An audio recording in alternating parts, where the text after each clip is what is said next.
Hi, Jim Frankenfield here with another problem-solving video. This one's a physics collision problem. So this is the third of three that I'm making tonight in an effort to get caught up. I haven't done any videos for a while. I've been busy tutoring and moving, and this is the first set of videos here in the new studio. So this one is pretty straightforward. This will be the shortest and quickest of the ones tonight. This was sent to me by a physics student in AP Physics 1, the algebra-based mechanics physics, and it's a simple conservation of momentum. So let's have a look at the problem. So Superman is flying north, Lois Lane is falling from the top of a tall building. Superman catches Lois, and just before he grabs her, Lois, has a speed of 40 meters per second, and afterwards they are combined and they have a speed of 15 meters per second. So a couple things here. First, units. Everything is in MKS units and consistent. The mass is all in kilograms.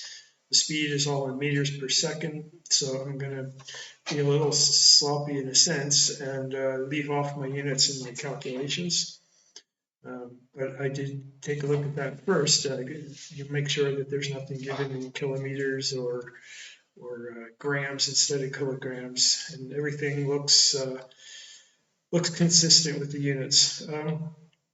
Second thing is this is a collision, and we can always conserve momentum in collisions. It's very important to remember that. If there's a change in momentum, it has to come from some outside force that acts for some amount of time, which is called an impulse. There's no impulse here. There's no outside force, so we can conserve momentum.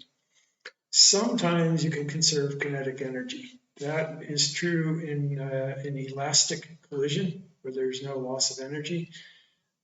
This collision is entirely inelastic. They stick together. The two objects stick together, and they travel as a single object after the collision. And that's totally inelastic. So do not try to conserve kinetic energy. There's no need to do that if we use momentum. We can solve everything using momentum. Sometimes you need a second equation, and then you have to ask yourself, can I use kinetic energy? But we don't need a second equation. We'll be able to do it all with momentum. So first thing you should always do is draw a diagram. And in physics, people get used to free body diagrams, but for different problems, there's different kinds of diagrams, but there's always a diagram. You always want to visualize the problem.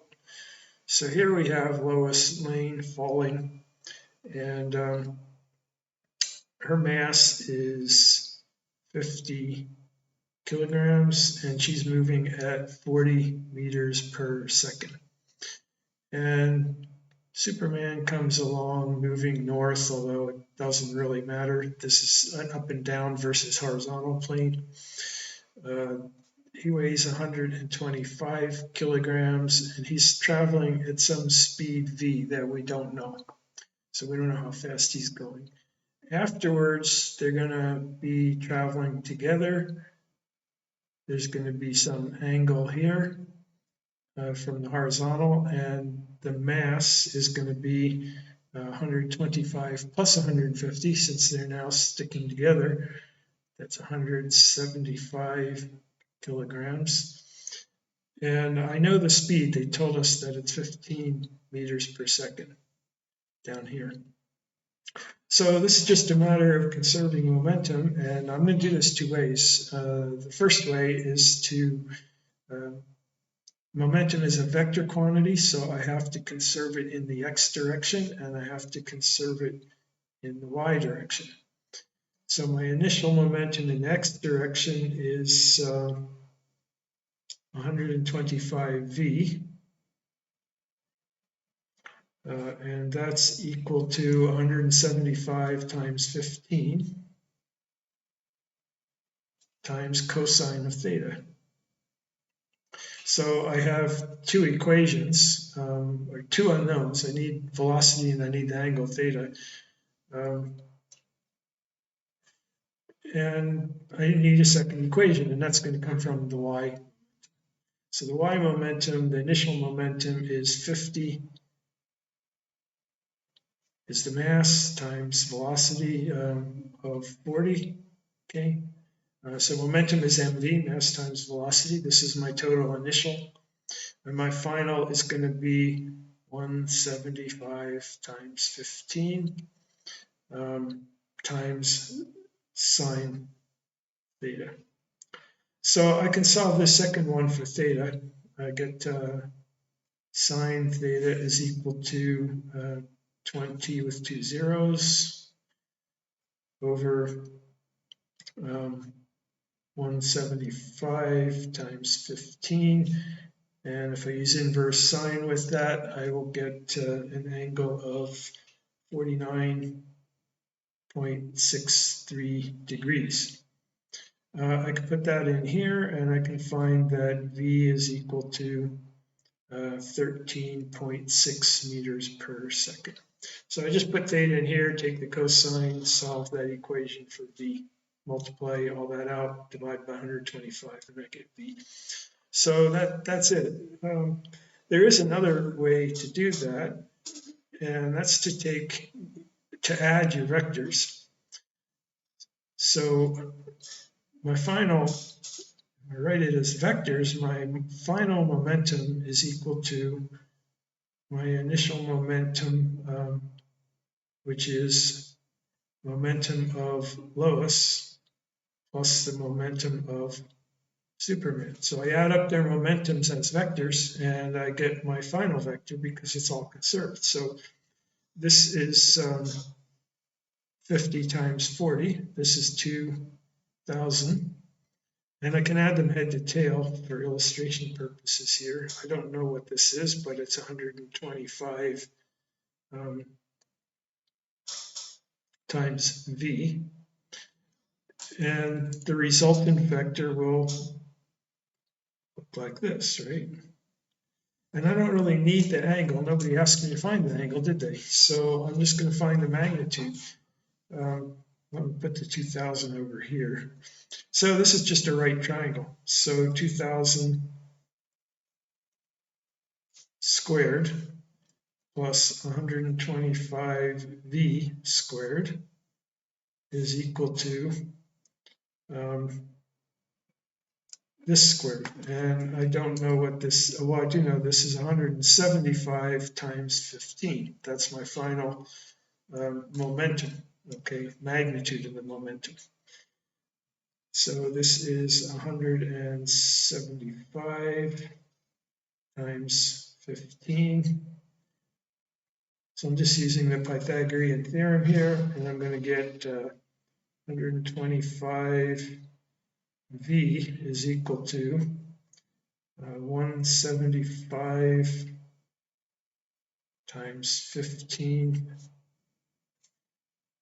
squared minus 2,000 squared. I'm going to take the square root of that. And if I want V, I'm just going to divide that by 125. A little bit of calculator work, you'll get the same result. Velocity equals 13.6 meters per second. Both are good ways to do it. There's not necessarily any benefit to doing it one way versus the other. This avoided finding theta. If they ask for theta, you would, well, you could do it this way, but you'd have to go back and find theta, so it would make sense to do it this way if you needed theta. Since you don't, this may seem a little bit easier. I'm not really sure it is, but there are two different ways of looking at it. So we can remember that momentum is a vector. So I got to draw a vector diagram here, and I have to conserve it in the x direction. The x components have to conserve, and the y components have to be conserved. And that gave me two equations which solve for two unknowns, velocity, initial velocity, and final angle. I can also add vectors graphically, head to tail. So I can add this momentum vector and this momentum vector that are initial, and the resultant will be my final. And then I can just find the magnitudes. I can work with the magnitudes. Let's see, I guess you could find the angle here. If you use this angle, cosine is 2000 over this. Once you know theta, you could find, well, this would be 90 minus that. So you could work with the angle here too, if you really wanted to. I thought it was just easier to work with the magnitude and not deal with the angle at all if you were going to do it that way. So pretty straightforward. Let's remember when you have a collision, conserve momentum, and if that's not enough, then consider what else you know, and whether you conserve kinetic energy or whether there's some other equation you can put into the mix. A lot of the time you could solve problems using conservation of momentum. If there is some external force, then you have to account for that as an impulse force times time. So there's no external force on the system here. The system of particles or objects consists of Superman and Lois. Okay, so that's there's certainly a lot of collision problems that are a lot harder than that. That's not a terribly difficult one. I hope that serves as a good introduction, and if you're studying collisions, I hope that gets you started. And just remember that it's a vector quantity, conserve x and conserve y, both separately, or work with the vector diagrams. All right, that's it. Bye.